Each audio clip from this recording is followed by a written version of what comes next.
Greetings, I'm Wham Bam Duel, and I just finished my last college final for the semester, so I figured it'd be a good idea to do a little channel update kind of thing, kind of tell everybody what's going on. But I'm also here to give my response to Dan Green and Eric Stuart reading my letter on their podcast, The Heart of the Cards. So if you're here for that, you can skip to the timestamp listed below. Otherwise, I'm just going to get right into the channel update, and then I'll get to this after that. Channel update time.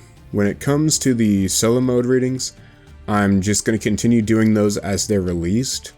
When it comes to the World Legacy solo mode that I have yet to do, I'm waiting for that to just be completely finished.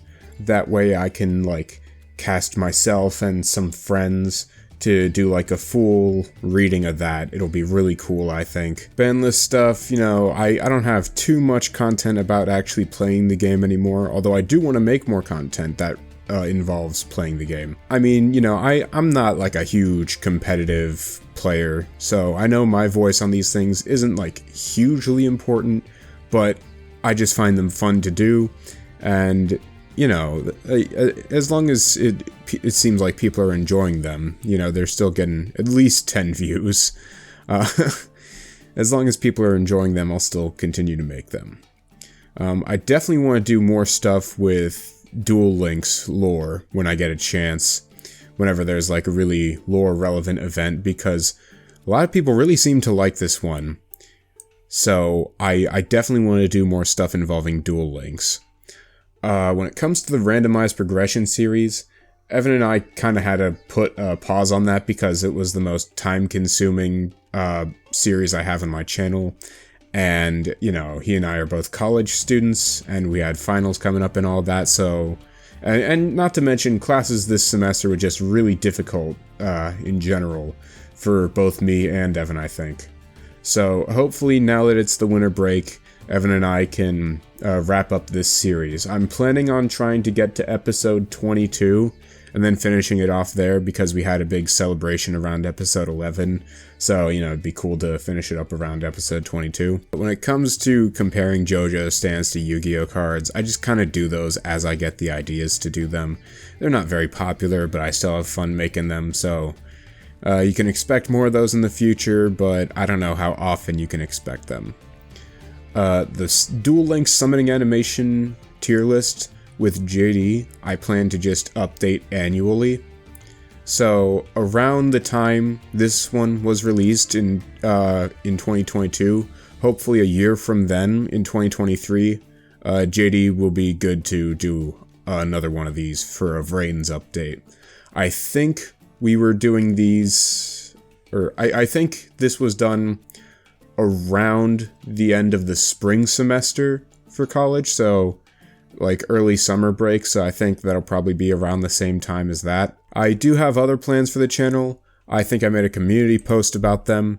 Speaking of the community tab, I'm still planning on doing the whole weekly Yu-Gi Poop stuff, but yeah, it was right here. So yeah, these were just a couple ideas I had.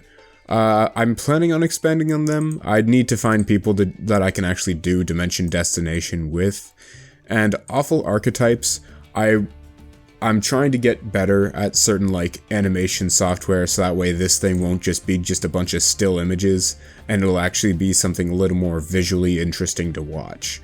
So once I do something like that, I'll get around to making awful archetypes. I've also been getting back into fanfic writing, like I did back on Duel Amino when I was the Old Bay Duelist. Yeah, I'm planning on getting back into some of that kind of writing, and who knows, maybe if I find people to do certain voices that I am not capable of doing myself, that might be something you can expect to see on this channel. We'll have to wait and see.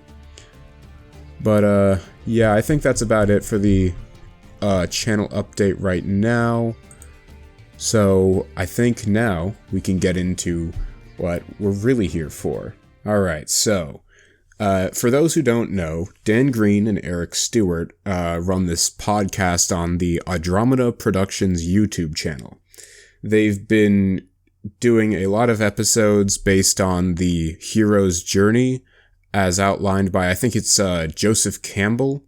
And the whole thing about it is that it's a conversation about creativity, inspiration, and dealing with what we're dealt. And so they kind of use this outline of the hero's journey, and they talk about various steps from it, and they relate it to their own lives, and they ask the audience to, think about it in terms of their own lives as well, and how things like that can be seen from their perspective. They also have fun little segments with a little wizard friend of theirs called Tips and Tricks, which I think is just hilarious. But the reason why we're here is because in episode 9 of The Heart of the Cards, they did letters from listeners.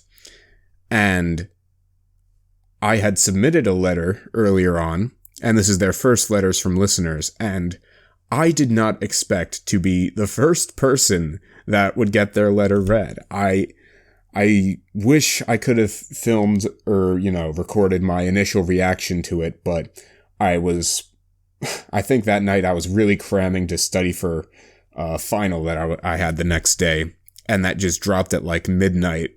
And I'm like, I need to watch this to see if they read my letter. And lo and behold, they read my letter first.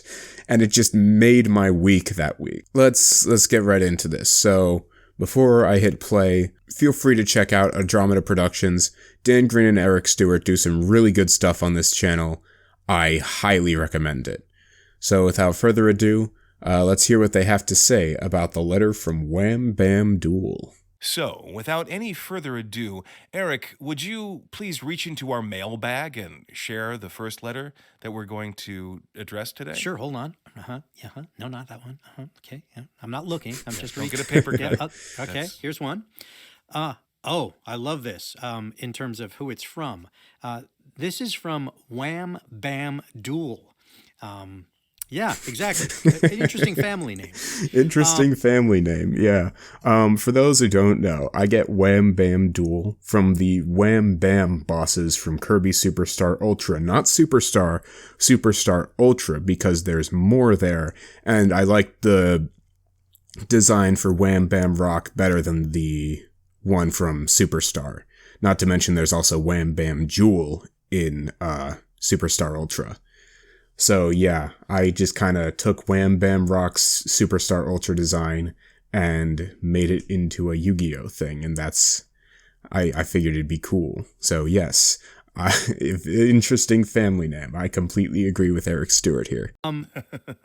They write, "Hello, Eric Stuart and Dan Green. I've been a fan of Yu-Gi-Oh since I was 6 years old. Now, at the age of 19, that has not changed in the slightest. In fact, it's only become stronger. My favorite character by far, sorry Dan, was Seto Kaiba." What? Okay, move on. Let's move on to the next letter.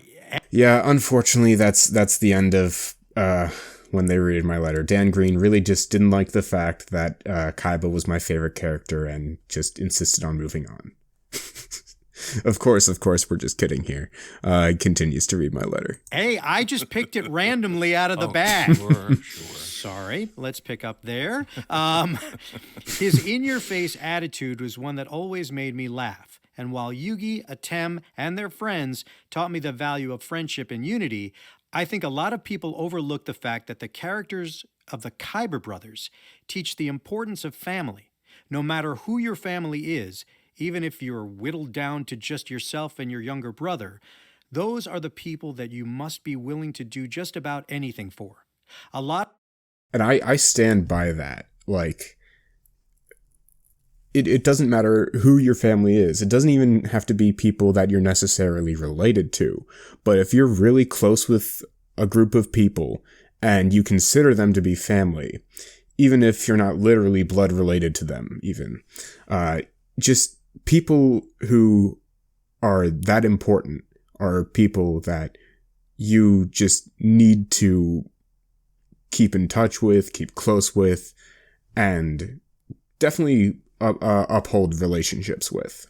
I still find having some kind of familial bond with people just just super important in life. A lot of people criticize Kaiba's character for standing on the edge of the castle at Duelist Kingdom. Hey, I didn't write the episode. I know I criticized Yeah, him. I know. I didn't. I know Eric Stuart didn't write the episode. I was just saying that, like, generally, when people look back on that scene, they're like, oh my goodness, Kaiba will be willing to do anything to just to beat Yugi, just to get his win back. And it's like, it's not that petty. Like, he's trying to save his brother here. He's got just as much motivation as Yugi has to save his grandpa. And so I think, in that scene, Kaiba shows just how much further he's willing to go, even to the point of threatening his own life for the sake of his brother. I didn't write the episode. Essentially threatening to throw away his life if he couldn't beat Yugi. But to him, I always saw it as Kaiba not wanting to live in a world where he couldn't save his brother. A Kaiba apologist. Okay, I got it. Oh my goodness, these guys are hilarious. You definitely, as I said, you gotta check out their podcast, because as serious as some moments can get, other moments are just absolutely hilarious. I suppose I truly am a Kaiba apologist, as Dan Green puts it. Interesting, nice connection. A lot of people see Kaiba as this terrible person who, quote, hates friendship, end quote, is some rich jerk and all. But neither he nor anybody for that matter is that one-dimensional. Even when I watched Yu-Gi-Oh! Throughout my childhood, that lesson from Kaiba always stuck out to me and led me to keep a strong bond with my brothers. A bond that I will never allow to collapse. A bond that I will challenge Maximilian Pegasus, Yami Marek, and Bakura, all metaphorical of course, to keep healthy. To me, nothing comes between my brothers and I think that mentality is definitely something I got out of Kaiba. Yeah, I still stand by that statement, and a lot of people will say, oh, but Kaiba wasn't a good brother in Season 0 or in the manga. And that's kind of where you have to separate the manga continuity of Kaiba with the anime continuity of Kaiba. Because, yeah, in the manga they kind of got into this huge rivalry over which one of them would defeat Yugi, and things got pretty ugly between them. But, like, even as things go on, we get to see Kaiba be a good brother to Mokuba in both versions. And so I stand by my point that the familial bonds aspect of Kaiba is one that just kind of goes unthought of. And a lot of people are just willing to see Kaiba as a horrible person when they completely forget the fact that he really does go on to be such a good brother after Season 0, of course. But that's after, the darkness was wiped from his brain through the mind crush and all that. Nicely said, Wham Bam Yeah. Rule. Yeah.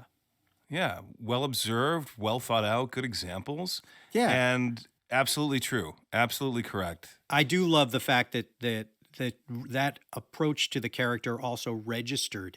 That's something that I've talked about in playing Kaiba, is that, yes, you might not appreciate his choices of how he does things, but you will appreciate his motivation. Absolutely. It's honorable. Yes. And that sense of loyalty to be willing to be unliked and Yes. still do the right thing is something that most people would be very uncomfortable with. Mm-hmm. I agree.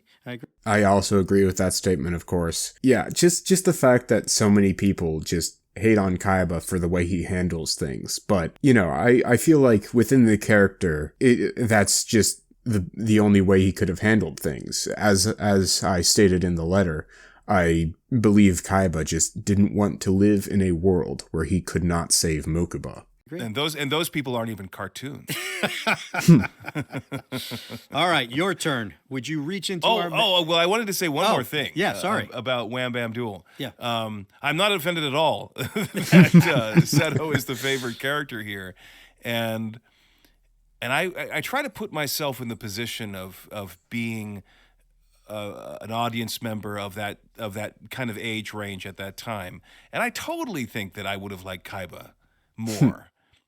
Just he's more edgy and interesting and that sort of a thing.